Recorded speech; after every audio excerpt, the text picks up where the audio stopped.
Graça e paz, meus irmãos, muito bem-vindos ao nosso culto de domingo. Que bom, que privilégio a gente estar juntos mais uma vez em mais uma palavra do Senhor para nós. A gente está na série de Pedro, 1 Pedro, um livro fantástico, um livro maravilhoso. O pastor Jonathan tem nos abençoado com a mensagem todos os domingos. E hoje eu quero que você abra aí a sua Bíblia em 1 Pedro, capítulo 3. Nós vamos meditar sobre um texto tão importante. No dia de hoje, quando eu fui preparar essa mensagem e vi qual era o texto, eu falei, uau, caiu para mim um texto difícil, um texto polêmico. Mas quando eu comecei a estudar, quando eu comecei a mergulhar nas Escrituras e entender um pouco melhor sobre o que o Senhor quer nos dizer, quer nos abençoar, quer nos ensinar através da vida de Pedro com esse texto, eu fiquei maravilhado, porque no nosso tempo, estabelecer o que é o certo para a família, para o homem e para a mulher tem sido bastante desafiador. Então, você vai entender, a gente vai ler juntos o texto agora de 1 Pedro 3, nós vamos ler do 1 até o versículo 7. Acompanhe a leitura comigo. Do mesmo modo, mulheres, sujeite-se cada uma a seu marido, a fim de que, se ele não obedece à palavra, seja ganho sem palavras, seja procedimento de sua mulher, observando a conduta honesta e respeitosa de vocês. A beleza de vocês não deve estar nos enfeites exteriores, como cabelos trançados e joias de ouro ou roupas finas. Ao contrário, esteja no seu interior, que não perece, beleza demonstrada no espírito dócil e tranquilo, o que é de grande valor para Deus. Pois era assim que também costumavam adornar-se as santas mulheres do passado, que colocavam sua esperança em Deus. Elas se sujeitavam cada uma a seu marido, como Sara, que obedecia a Abraão, e o chamava Senhor. Dela vocês serão filhas, se praticarem o bem e não derem lugar ao medo. Do mesmo modo, vocês, maridos, sejam sábios no convívio com suas mulheres e tratem-nas com honra, como parte mais frágil e coerdeiras do dom da graça da vida, de forma que não sejam interrompidas as suas orações. Vamos orar? Senhor, que o Teu Espírito venha sobre nós, nos traga entendimento, nos traga clareza da Sua palavra nesse dia sobre o nosso papel enquanto homens, mulheres, maridos e esposas e servos do Senhor. Nós oramos por isso, em nome de Jesus. Amém. Bem, esse texto já foi muito questionado e na nossa sociedade hoje ele tem sido cada vez mais questionado por tantas razões, por tantas polarizações. Você já deve ter ouvido falar dessa palavra. Polarizado é ter lados diferentes, é ter discursos diferentes. E a nossa sociedade está cada vez mais polarizada, principalmente com os objetivos de refutar o que a Bíblia tem a nos dizer. E nesse momento que a gente vê e pensa sobre os deveres conjugais, esse é um texto que as mulheres, alguns movimentos têm refutado, têm sido contra ao posicionamento da palavra de Deus, das Escrituras, sobre o papel da mulher, sobre o lugar da mulher na sociedade. Então a gente vai entender juntos o que quer dizer cada partezinha desse texto. Então vamos junto. O texto começa dizendo assim: do mesmo modo, mulheres, sujeitem-se aos seus maridos. Isso já cria uma polêmica enorme, porque a ideia, o conceito de se sujeitar a alguém, hoje, é bastante diferente do que Pedro está querendo nos ensinar, está querendo ensinar as mulheres no seu tempo, lá no passado, e aí você pode dizer, esse texto se aplica para as mulheres do passado, da antiguidade. A mulher moderna de hoje não deve se sujeitar a ninguém, ela é uma mulher empoderada. Você já ouviu essa palavra também? Bem, o que a gente precisa entender é que a Bíblia, toda ela, é atual, é para o tempo de hoje, mas a gente, de qualquer maneira, em todo tempo, a gente precisa contextualizar, entender, aplicar a nossa realidade sem distorcê-la, tá? Então, quando a gente entende esse sujeitar da mulher, a gente começa percebendo e começa a se desfazer do eu, se desfazer do ego, da minha vontade, do meu lugar, para que aquilo que Deus tem para nós, não simplesmente o nosso marido, o companheiro, no caso das mulheres, mas para que aquilo que Deus tem para nós tenha a primazia, tenha o primeiro lugar. A palavra submissão, que está escrita aí por Pedro, ela vem de um termo militar que significa sob uma hierarquia. Então, o que isso quer dizer? A gente se reporta sempre ao modelo de Cristo. Quando a gente pensa em casamento, pensa em uma união, pensa em homem e mulher, em uma caminhada juntos, a gente precisa sempre olhar para aquele modelo que é o modelo do próprio Cristo, do modelo do relacionamento de Deus Pai com Deus Filho. Esse relacionamento, ele sempre existiu, o relacionamento da Trindade. E é nesse relacionamento que nós nos espelhamos para sermos homens e mulheres, casados, namorados e noivos, por exemplo. Eles sempre foram eternos em si, sempre se relacionaram, mas ainda assim havia um respeito. O Deus Pai, o Deus Filho, o Jesus Cristo, ele tinha a mesma autoridade do Pai, a mesma força, ele era Deus, continua sendo Deus, mesmo enquanto estava aqui na Terra, mas ele era submisso ao Pai. Quando a gente entende esse modelo de Cristo para a nossa vida, para os nossos relacionamentos, a gente ressignifica isso. A gente vê isso de uma maneira completamente diferente. Assim como Cristo, o Filho, não competia com o Pai, essa submissão da mulher para com o homem não tem o objetivo de ser uma competição. Não tem o objetivo de ser um relacionamento opressivo, um relacionamento que silencia, que apaga e que oprime a mulher. Não deve ser assim. Primeiro, para a gente entender o que é submissão, a gente vê primeiro esse modelo de Cristo, o modelo do Deus Pai com o Deus Filho. A gente percebe que há um modelo de submissão, de autoridade, de caminhada juntos, mas a gente também precisa entender o que não é submissão. E aí a gente vai dar alguns conceitos hoje.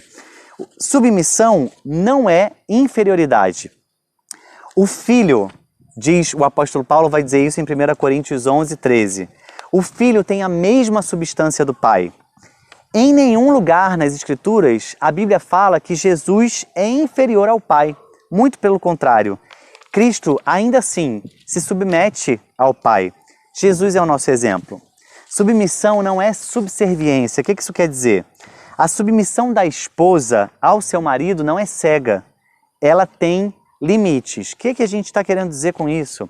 Se a esposa é obrigada, se o seu marido faz coisas, a obrigar coisas que não são de acordo com a vontade do Senhor, que não estão debaixo dos preceitos de Deus, essa mulher não é obrigada, ela não deve obedecer ao seu marido. Não é uma obediência cega, porque antes de mais nada, a gente deve agradar e obedecer ao Senhor. Então, estou com medo aqui das minhas folhas voarem, ó, acabaram de voar, mas eu quero ler junto com você Atos, capítulo 5. A gente vê isso claramente sendo explicado nas Escrituras para nós, para a gente entender esse conceito. Atos 5:9 diz assim, Atos 5:29. Atos 5:29 diz assim, Pedro e os outros apóstolos responderam, é preciso obedecer antes a Deus do que aos homens. Essa submissão, ela primeiro, antes de qualquer coisa, ela tem que ser a Deus e depois ao marido. A gente deve autoridade, submissão, primeiramente a Deus. Submissão não é um status de gênero. Pedro diz que as mulheres devem ser submissas aos seus maridos, não a qualquer homem. Isso está querendo dizer claramente para nós, meus irmãos, que você precisa, enquanto mulher, ser submissa ao seu marido e não a todos os homens. Isso não quer dizer que todos os homens são maiores do que as mulheres. Não é uma autoridade, uma supremacia de gênero, mas é uma supremacia do marido, uma submissão que é devida da mulher apenas ao seu marido. Não é uma questão de imposição de gênero.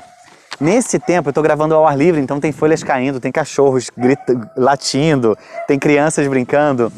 Bem, nesse tempo, quando eu falei de polarização, quando eu falei de mentes corrompidas e vários discursos diferentes, a gente vê o machismo como uma das grandes bandeiras sendo levantadas hoje em dia, mas não só hoje. Desde a antiguidade, o machismo é uma bandeira levantada por muitas pessoas, por muitos homens. Inclusive, alguns líderes cristãos querem silenciar a mulher, dizendo que só o homem tem poder, só o homem pode falar, Mas não é isso que as Escrituras Sagradas dizem. A mulher foi criada à imagem e semelhança de Deus, tanto quanto o homem. Lá no Gênesis, quando a gente vai na criação, a gente percebe que a mulher foi criada da mesma maneira, com a mesma inspiração, com o mesmo poder do Deus soberano, e ela tem a mesma impressão, a mesma imagem que foi impressa no homem também foi impressa nessa mulher. Hoje, em algumas comunidades, a gente verifica que a mulher não pode orar em público, que a mulher não pode pregar, ensinar as Escrituras Sagradas. Mas Joel 2:28 diz que o Espírito, chegaria o tempo em que Deus derramaria do seu Espírito sobre toda a carne. Quando a gente entende que é sobre toda a carne, não tem distinção de gênero, não tem distinção entre homens e mulheres, é sobre todos. Ele diz que nesse tempo os filhos e as filhas profetizariam, de Joel 2:28, você pode conferir na sua Bíblia. Lá no Pentecostes, em Atos, um livro que a gente estudou com profundidade no ano de 2019 e 2020, nós vimos lá no começo, no Pentecostes, no começo do livro de Atos, em Atos 1 e Atos 2, nós vimos que os 120 discípulos estavam reunidos e o Espírito de Deus veio sobre eles, eles foram usados poderosamente para falar das grandezas de Deus. Entre esses 120, haviam mulheres. A Bíblia está relatando isso lá em Atos capítulo 1. Entre essas mulheres, Maria e outras mulheres profetizaram. As filhas de Filipe eram profetisas.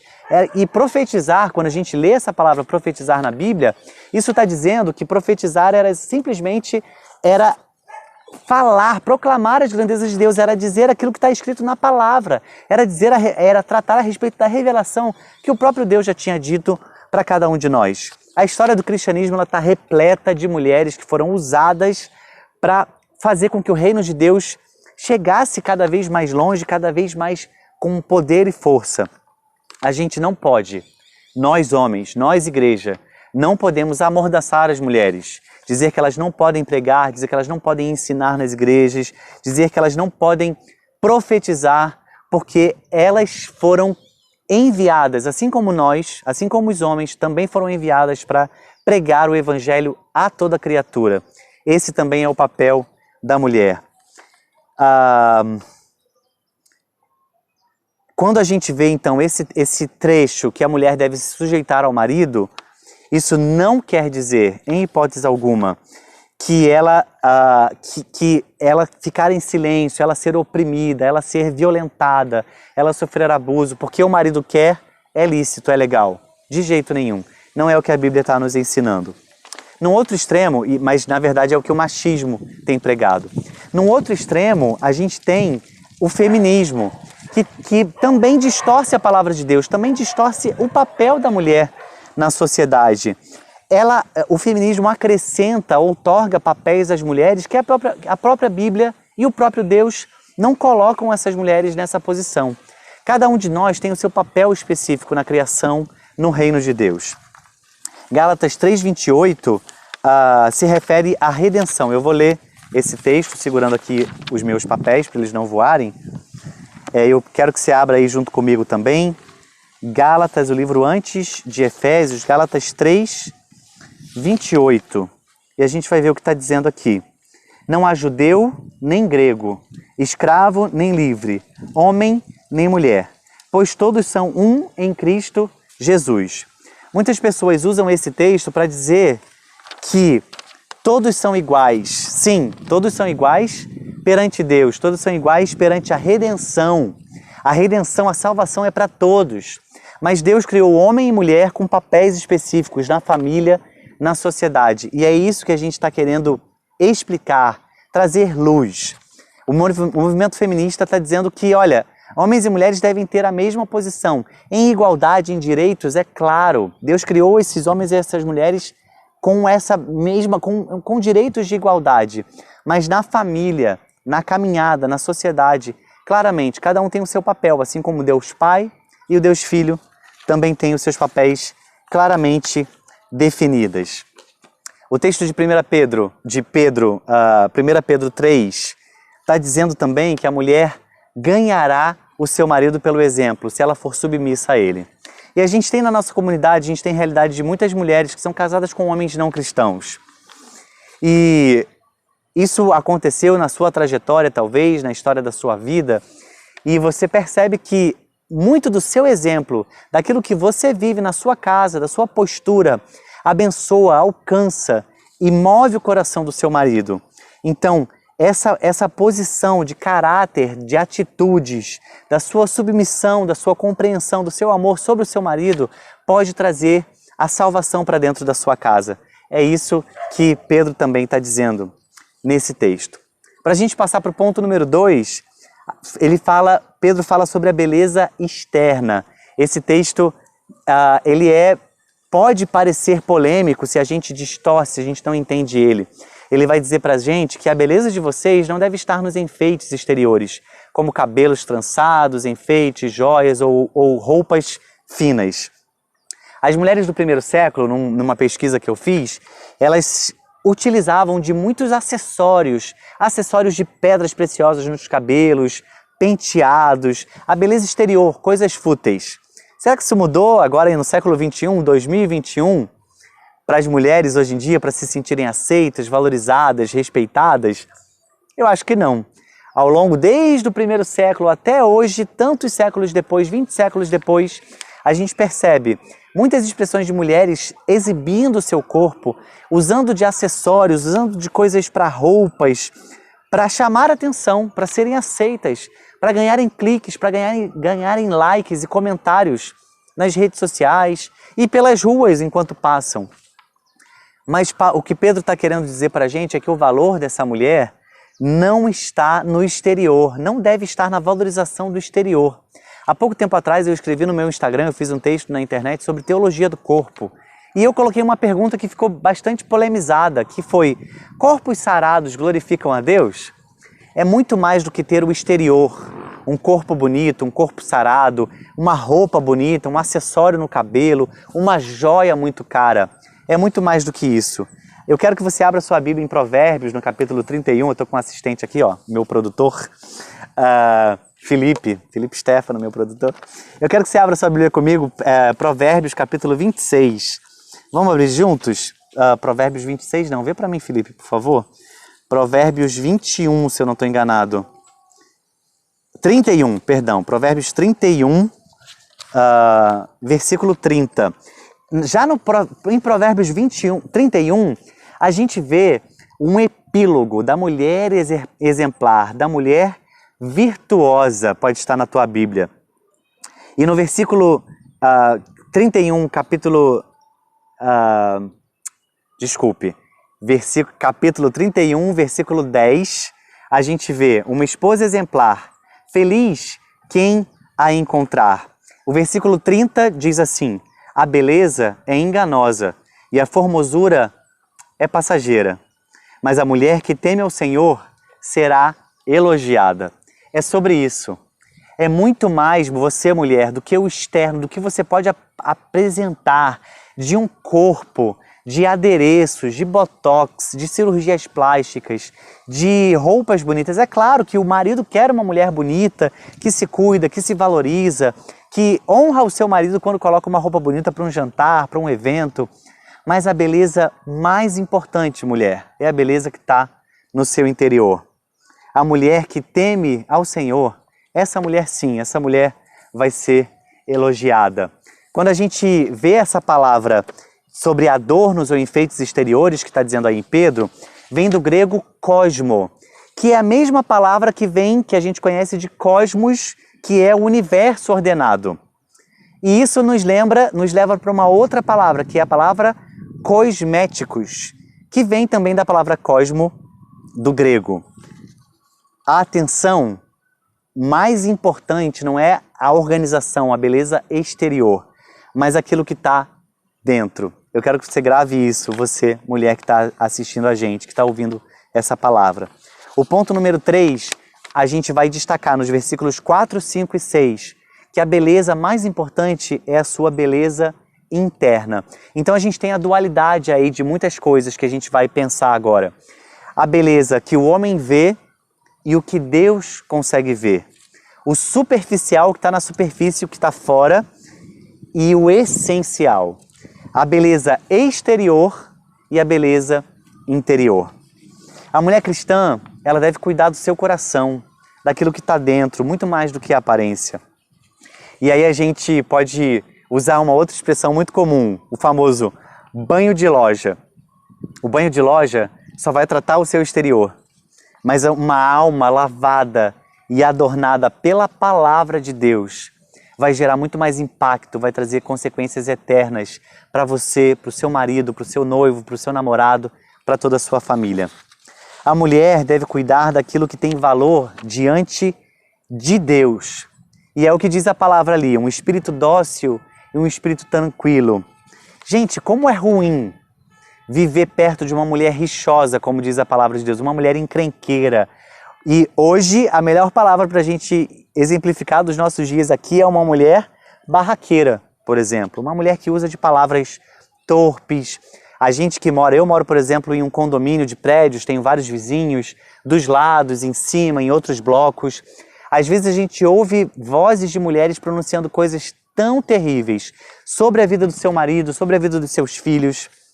E quão valor tem diante de Deus uma mulher com um espírito dócil e um espírito tranquilo. Talvez você, mulher que esteja vivendo, ouvindo essa palavra, esteja vivendo coisas tão difíceis, um casamento complicado, um relacionamento difícil com seus filhos, mas eu quero te encorajar a ter um espírito dócil e um espírito tranquilo. É esse espírito que é regado, que é abençoado pela palavra de Deus, é que vai trazer transformação para sua casa. E quais são as marcas dessa mulher do passado? O texto está dizendo para a gente, lá no versículo, deixa eu me localizar aqui.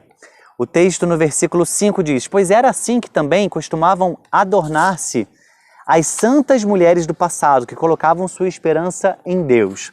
O que tem essas mulheres no passado que a gente pode aprender com elas? Ele cita Sara, a esposa de Abraão. Mas quais são essas características que a gente pode ver nas mulheres do passado?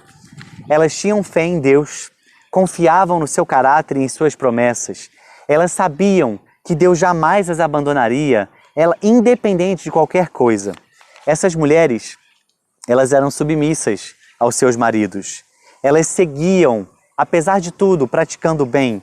Elas seguiam, não temendo perturbação alguma. Esses são os ensinamentos que nós vemos não só em Sara, mas em outras mulheres de Deus nas Escrituras Sagradas. Sua perseverança, sua fé, sua coragem. Eu me lembrei aqui de Esther. Esther reúne tantas características que podem nos ensinar. Podem ensinar você, a mulher, e a nós homens também, obviamente, a sermos pessoas íntegras de caráter. E para a gente caminhar no final, não é sobre as mulheres, apenas sobre as mulheres que esse trecho de texto vai dizer.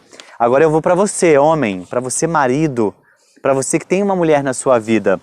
A sua responsabilidade é tão grande e talvez maior enquanto cabeça da sua família, da sua esposa, dentro da sua casa, dentro da sua família.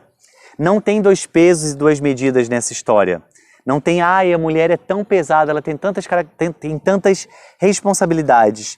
Mas perante Deus, como diz lá, a gente já estudou isso em Efésios 5 e 6, se você não assistiu essa mensagem, você pode procurar aqui no nosso canal do YouTube.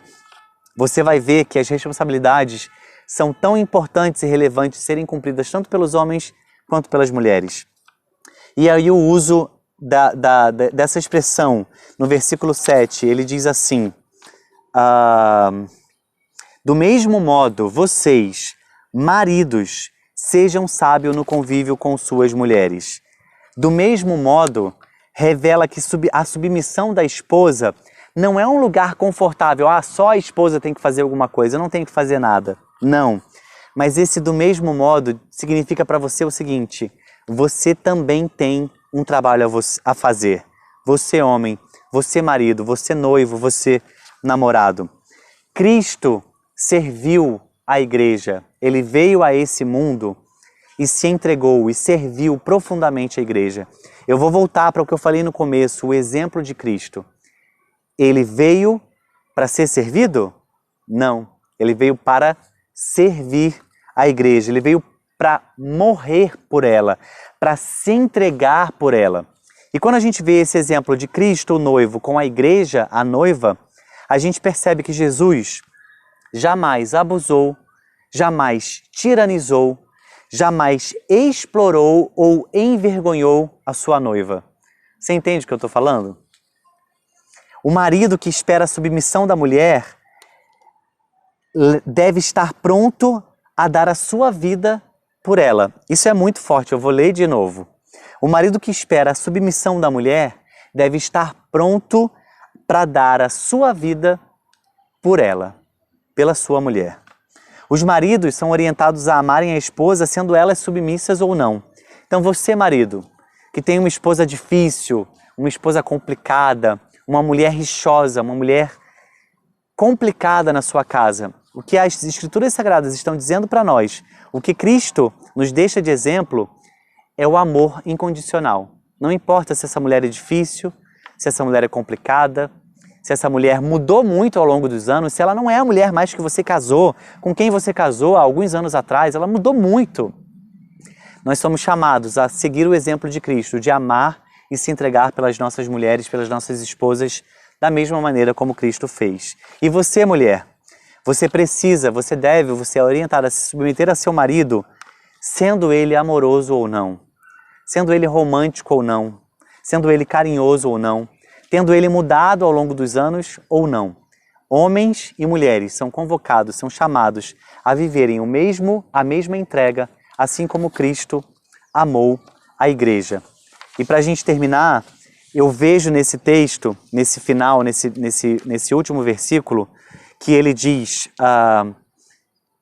do mesmo modo, vocês, maridos, sejam sábios no convívio com suas mulheres e tratem-nas com honra, como parte mais frágil e co-herdeiras do dom da graça da vida, de forma que não sejam interrompidas as suas orações. Eu vejo 4 aspectos, 4 áreas de responsabilidades suas, de cada um de vocês, cada um dos maridos. O aspecto físico, e a palavra do grego que vai ser utilizada é o sinoikuntes, que significa, que está escrito aí nessa partezinha, sejam sábios no convívio com suas mulheres. Convívio é exatamente essa palavra no grego, sinoikuntes, que significa vivendo juntos na mesma casa. É o aspecto físico, é o aspecto sobre a intimidade física, sobre o relacionamento de cuidado um do outro, de proximidade, de você estar presente. Muitos maridos estão presentes em casa, mas estão no celular, estão assistindo televisão, estão esperando apenas ser servidos. Então, entendem que a sua única responsabilidade é colocar a comida na despensa, colocar a comida na mesa, é pagar os boletos, pagar as contas. Ser marido é muito mais do que ser provedor, que também é uma responsabilidade sua, marido. É a responsabilidade de estar fisicamente, emocionalmente inteiro, presente para sua mulher. Isso diz respeito à relação sexual, isso diz respeito às emoções, ao cuidado, ao carinho, à intimidade do casal. O segundo aspecto que eu vejo da responsabilidade do marido é o aspecto intelectual, que diz, sendo sábios no convívio. Homens e mulheres são de universos distintos, às vezes as pessoas dizem, são mundos muito diferentes, e é quase isso. Mas esses mundos diferentes, eles complementam a relação, eles se unem e complementam um ao outro. O marido cristão precisa entender, eu vou dizer isso para você, marido, você precisa conhecer as variações de humor, as variações de sentimentos, os medos e as esperanças da sua esposa. Você precisa ouvir com o coração e falar a verdade em amor. Muitos homens não conhecem, não entendem as peculiaridades, as particularidades do ser feminino. E pode ser que você esteja casado aí há 30, 40 anos, mas você ainda não entende, não conhece a sua esposa. E quão triste é. Quantos casamentos já se desfizeram porque você é homem, porque os homens não tiveram a disposição de entender e entrar e conhecer o universo feminino, assim como as mulheres também não tiveram essa disposição de conhecer o universo masculino. Esse é o seu papel, de entrar nesse relacionamento, nesse entendimento do universo da sua esposa. O aspecto emocional. Tratem-nas com honra, disse Pedro. essas emoções tão diferentes, tão conturbadas das mulheres, precisam ser bem tratadas, com cavalheirismo, um ser romântico, um homem romântico, carinhoso e amável. Provérbios 31, eu vou voltar nesse texto agora. Ele traz uma informação muito relevante para a gente. Salmos, Provérbios. Vamos até lá. Provérbios 31, 29 nos diz: muitas mulheres são exemplares, mas você a todas supera. Olha como a Bíblia é também fonte de romanticismo, de entrega, de amor. Muitos maridos são tão casca grossa, sabe essa expressão? São tão rudes, são tão casca grossa com as suas esposas, que isso vai criando feridas cada vez mais profundas na vida das mulheres.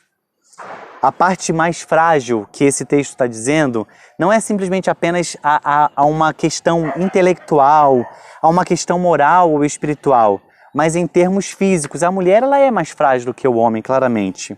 A mulher é mais sensível na alma, ela é mais frágil na força física, mas o marido deve proteger a esposa e suprir as suas necessidades. E para a gente terminar, o aspecto espiritual. Sua esposa, sua mulher, ela é coerdeira do dom da graça. Assim como nós, homens, somos coerdeiros em Cristo Jesus. As mulheres têm os mesmos direitos, são também coerdeiras em Cristo Jesus conosco.